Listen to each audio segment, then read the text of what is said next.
ไปเบิงที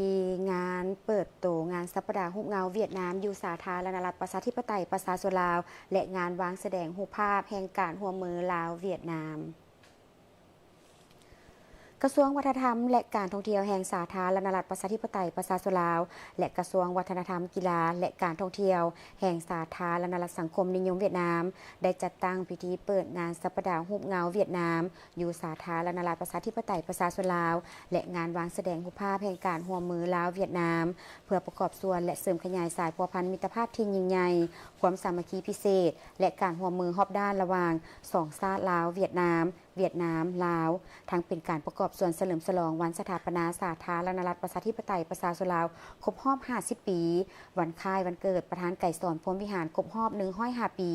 เพื่อต้อนรับการมาเยี่ยมยามทางรัฐกิจของท่านตัวเลิมเลขาธิการใหญ่พรรคคอมมิวนิสต์เวียดนามพร้อมด้วยภรรยาซึ่งพิธีดังกล่าวได้จัดขึ้นในวันที่2 ธันวาคม 2025ที่หอวัฒนธรรมแห่งชาติเป็นเกียรติเข้าร่วมมีทานนางนาลีศรีสุริตภรรยาทานทองลุ้นศรีสุริตเลขาธิการใหญ่คณะบริหารงานศูนย์กลางพรรคประชาชนปฏิวัติลาวทานนางโงเฟืองลีภรรยาทานตัวเลิมเลขาธิการใหญ่คณะบริหารงานศูนย์กลางพรรคคอมมิวนิสต์เวียดนามมีบรรดาทานแขกทีมีเกียรติทางฝ่ายลาวและฝ่ายเวียดนามเข้าร่วมท่านวันศรีกัวมัวรองรัฐมนตรีกระทรวงวัฒนธรรมและการท่องเที่ยวได้กล่าวว่าเพื่อเฉลิมฉลองวันสถาปนาสาธารณรัฐประชาธิปไตยประชาชนลาวครบรอบ50 ปีและวันเกิดประธานไก่สอนพรหมวิหารครบรอบ105 ปีและพร้อมปิติสุมซืนในการต้อนรับทานตัวเลิมเลขาธิการใหญ่พรรคคอมมิวนิสต์เวียดนามพร้อมด้วยภรรยาและคณะที่เดินทางมาเยี่ยมยามทางรัฐกิจอยู่สาธารณรัฐประชาธิปไตยประชาชนลาวในระหว่างวันที่1 ถึง 2 ธันวาคม 2025 ครั้งนี้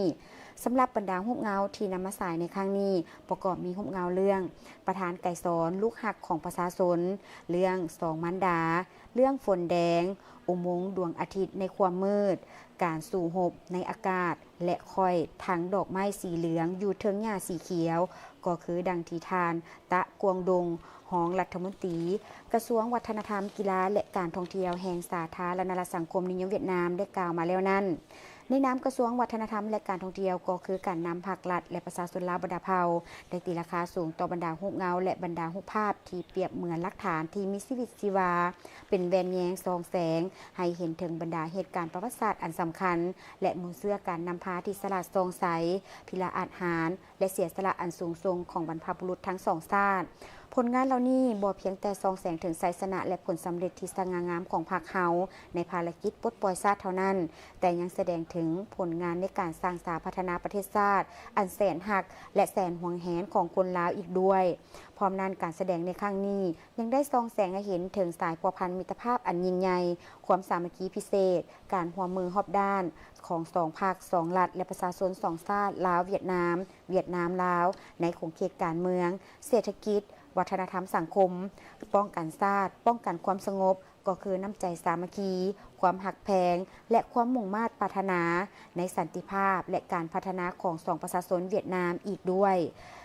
งานในครั้งนี้บ่เพียงแต่เป็นการหวนคืนอดีตเท่านั้นแต่ยังเป็นการสร้างแรงบันดาลใจให้แก่คนหุ่นหนุ่มของสองชาติลาวเวียดนามได้สืบต่อเพิ่มพูนคูณสร้างมรดกแห่งความสามัคคีอันบริสุทธิ์พุทธพองนี้ให้เจริญงอกงามยิ่งขึ้นในอนาคตสำหรับงานในครั้งนี้แมนจะดำเนินไปถึงวันที่6 ธันวาคม 2025โดยได้จัดสายรูปเงาอยู่2จุดคืออยู่หอวัฒนธรรมแห่งชาติและอยู่สวนประตูไซนครหลวงวิจันทร์เริ่มแต่เวลา 17:00 น. เป็นต้นไป